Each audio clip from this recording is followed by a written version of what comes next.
Instagram loves these dogs. Everyone else loves them too. But they're facing a health crisis.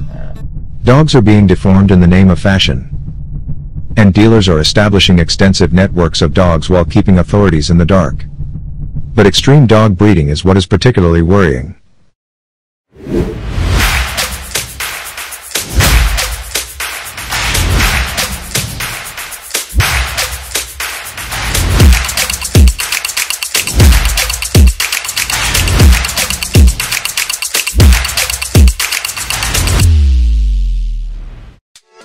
For centuries, the selective breeding of dogs was done to create highly specialized breeds for hunting, guarding, herding, sport, or companionship. And from the 1860s, people began exhibiting their dogs in shows. This motivated breeders to select dogs for their distinctive features, such as shape, size, and fur color. Breeders wanted to increase the demand for their dogs by further diversifying their appearance. So they cultivated and refined many of these traits through inbreeding. Soon enough, kennel clubs were founded out of the necessity to bring order to this emerging industry. They set up accepted breed standards where only healthy dogs would be used for breeding. And that's when the term dog breed first became important. Now very few dogs have the natural appearance of the wolf, the ancestor of domestic dogs. For example, pugs have shorter noses. The dachshund has a longer body. Saint Bernard has increased in size, and the German Shepherd has a sloped back. Fast forward to the 21st century. In comes social media. And celebrities. Posing with their dogs as though they were fashion accessories. Celebrating them for their aesthetics rather than their functional attributes. Setting trends by sharing these pictures with their followers. And then all their followers rush to acquire the same dogs to express aspects of their personalities and preferences. And these are some of the results of that. Flat-faced pugs and bulldogs are sought after for their cute facial features, including large foreheads, low-lying eyes, short snouts, and bulging cheeks that enable these dogs to make loving eye contact with humans. A similar trend can be observed among Chihuahuas. Due to their extremely tiny and fragile bodies, Chihuahuas evoke high levels of caregiving behavior. Owners would do almost anything to take care of their dogs. And the relationship between owners and their Chihuahuas could be defined in terms of need dependency, in which the dog is viewed and treated as a child. Another trend is that of American bullies, which are seen as status dogs, where they are loved for their loyalty and intelligence, but also for their intimidating appearance and outgoing behavior, as a symbol of their owner's tough image. But what do all these fashionable and status dogs have in common? Their human-like and infantile attributes act as releasers of parental nurturing and caregiving behaviors.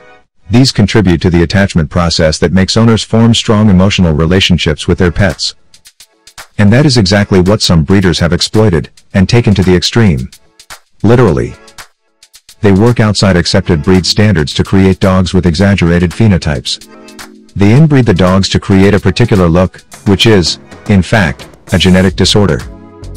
For example, making a flat face flatter, increasing the angle of a sloping back, bulging or droopy eyes, or exaggerated skin folds.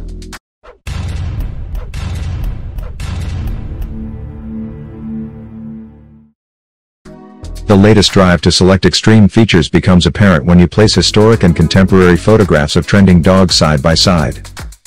For the most part, accepted breed standards have ensured that healthy dogs are bred.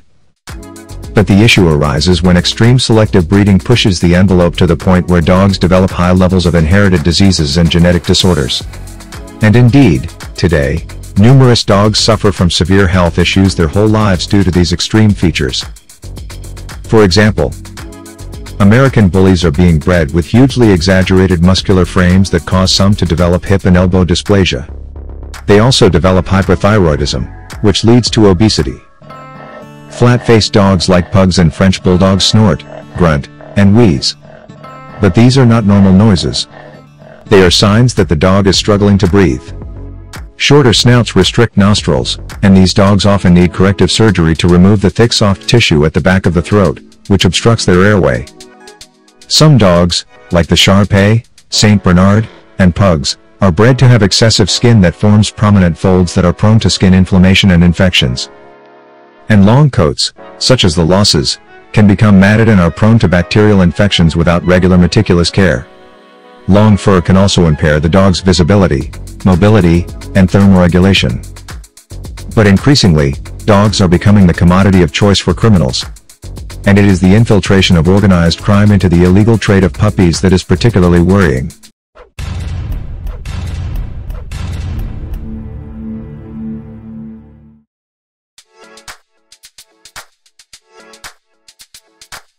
In the warped world of extreme dog breeding, deformed phenotypes that cause dogs the most suffering, like flat faces and excessively wrinkled skin, are the things that criminals exploit. Why? To answer that, we have to follow the money. Think about it. The risk associated with illegal drug trafficking, for example, is much higher than that associated with illegal dog trading practices. And the penalties leveled against animal cruelty offenses and the extreme breeding of dogs are so low. And this has become the driving force behind the breeding and selling of deformed dogs. A recent BBC expose found that trading in puppies with extreme genetic disorders has attracted the attention of organized criminals. Criminal gangs have found a lucrative way to generate huge profits, launder money, and clean up dirty money obtained from drugs, illegal firearms, and other organized crime by selling these pups.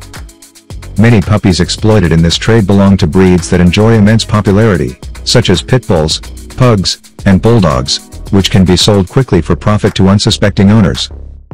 And such puppy farms don't operate under the protection of breeding clubs, thus, they don't observe ethical breeding practices and breed away from the accepted standards.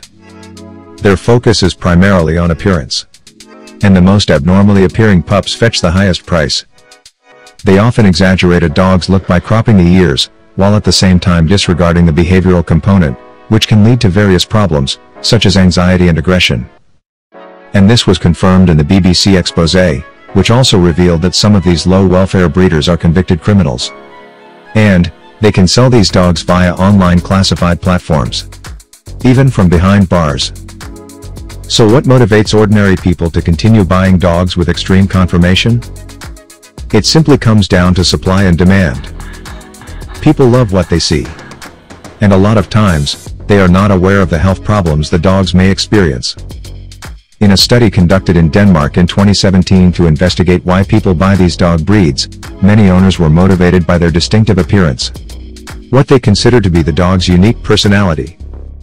In this study, dog breeds with extreme features elicited a distinctive attachment response from their owners, far much more than what normal and healthy dogs do. And it is this attachment that motivates such owners to sustain the habit of getting deformed dogs for caregiving. And this is the sad part. The higher the levels of health and behavior problems, the closer the owner-dog relationship was. For these owners, health and behavior problems in their dogs did not appear to have an impact on the likelihood of them acquiring a dog of the same breed again. In light of these findings, it appears less of a surprise that dogs with welfare problems are surging in popularity, and people who want to own status dogs with extreme phenotypes are fueling the trend. That's going to make cleaning up this trade very difficult for the authorities. Because both profit-driven breeders and enthusiastic owners continue to put wealth and pleasure over the health of these dogs.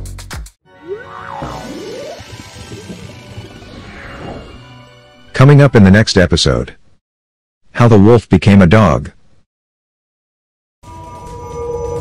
If you don't want to miss more of this type of content, subscribe to the channel and turn on the notification bell. Don't forget to like and share this video. As always, stay happy and healthy. And I'll see you at the next one.